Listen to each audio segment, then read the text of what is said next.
ចឹងពេលយើង export វាលែងទាមទារឲ្យជាន់ Pro ទៀតទេបាទសួស្តីអ្នកនរគ្នាស្វាគមន៍មកកាន់វីដេអូថ្មីនៅក្នុងវីដេអូនេះខ្ញុំនឹងប្រាប់អ្នកនរគ្នារបៀបប្រើកម្មវិធី CapCut Pro ដោយអត់ចាំបាច់បង់ប្រាក់អូខេឥឡូវយើងចាប់ផ្ដើមទាំងអស់គ្នាអញ្ចឹងយើងចូល CapCut មកឥឡូវយើងបង្កើត project មួយ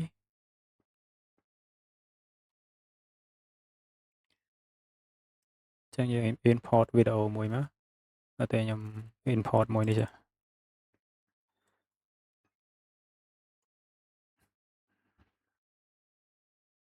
ចឹងឥឡូវខ្ញុំ add sticker ឬក៏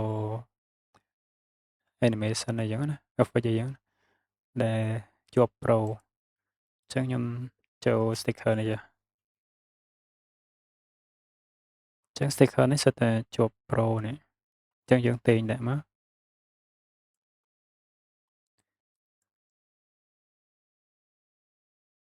យើងអាចដាក់2 3ទេ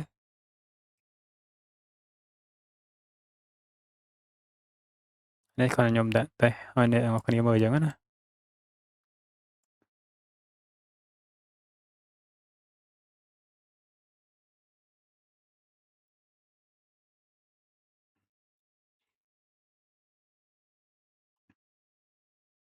អូខេខ្ញុំដាក់ប៉ុណ្ណឹងចុះអញ្ចឹងបន្ទាប់ពីយើងដាក់ហើយយើងទៅ export តោះគ្នាយើងចុច export ទៅវា require ឲ្យជាន់ Pro អញ្ចឹងវាទាមទារឲ្យយើងជាន់ Pro អញ្ចឹងណាដើម្បី export បានតែយើងអត់ចង់ជាន់ទេអញ្ចឹងតោះយើងចុច back វិញមកអញ្ចឹងដើម្បី export បានយើងត្រូវselect សិនមក select all ឬក៏យើងចុច Control A ឬយើង right click មក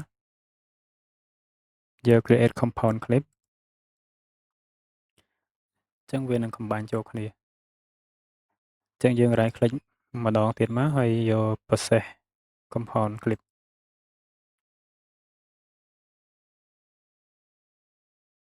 អញ្ចឹងយើងរងចាំឲ្យវាដើរ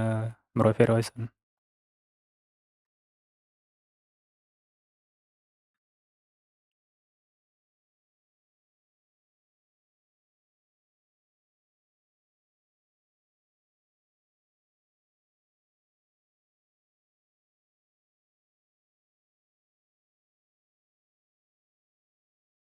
អញ្ចឹង processing របស់វាអាស្រ័យទៅលើ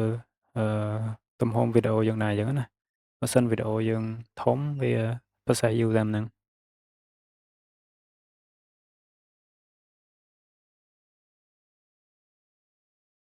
អូខេវាដើរបាន 100% ហើយអញ្ចឹង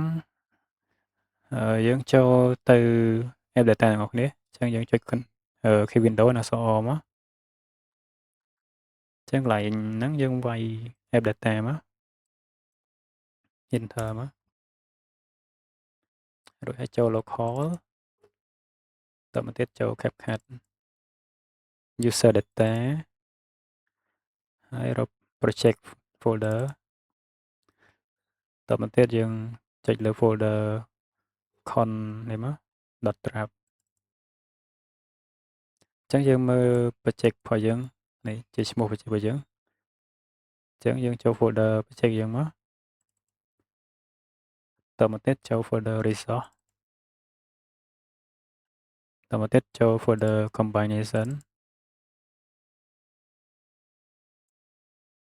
អញ្ចឹងមួយនេះគឺជា file វីដេអូ project របស់យើងណាចឹងជំហានបន្ទាប់យើងត្រូវទាញវីដេអូហ្នឹងមកដាក់នៅទីតាំងនេះឥឡូវយើងទាញដាក់មកអញ្ចឹងទាញដាក់វានឹង load error ដូចនេះអញ្ចឹងវានឹង load could not import អញ្ចឹងដើម្បីទាញដាក់បានយើងត្រូវបិទ CapCut យើងសិនមកបិទឲ្យអស់សិនមកអញ្ចឹងយើងទៅបើកម្ដងទៀត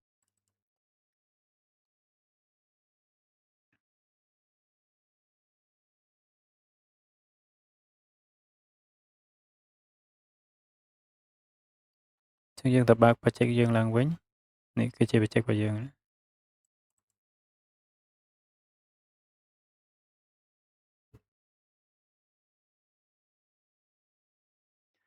អូខេ អញ្ចឹងយើងទៅទិញវីដេអូតែម្ដងទៀត file មួយនេះឥឡូវយើងអាចទិញចូលបានហើយអញ្ចឹងវីដេអូដែលយើងទិញមុនហ្នឹងយើង refresh ខាងក្រោមនេះមក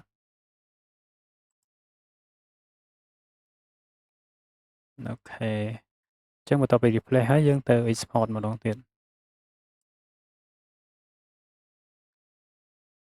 អញ្ចឹងពេលយើង export វាលែងទាមទារឲ្យចូល Pro ទៀតហើយអញ្ចឹងទៅដល់ resolution អីយើងអាច select បានតាមយើងធ្វើការអញ្ចឹងណាអូខេឥឡូវយើង export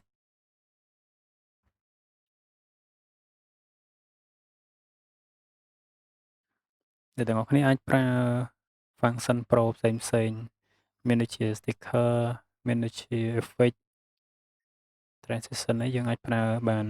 ដល់ចាំមើលវីដេអូបន្ទាប់ពីយើង export ហើយទាំងអស់គ្នាអូខេអញ្ចឹងយើងបើកវីដេអូយើងអស់គ្នា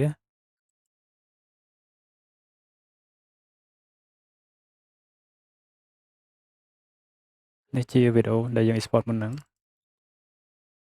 អញ្ចឹងយើង play អស់គ្នាមករៀង slow បន្តិចនឹងដោយសារ performance កុំព្យូទ័ររបស់ខ្ញុំអញ្ចឹងណា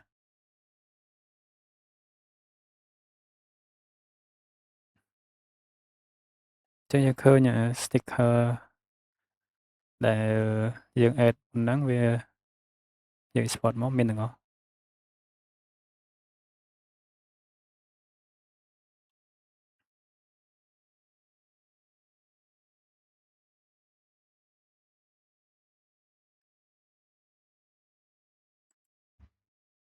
អូខេវីដេអូហ្នឹងមានតែប៉ុណ្្នឹងឯងបើសិនមានចម្ងល់អាច comment នៅខាងក្រោមបានអរគុណច្រើនសម្រាប់ការទស្សនាវីដេអូរបស់ខ្ញុំបាយបាយជួបគ្នាវីដេអូក្រោយទៀត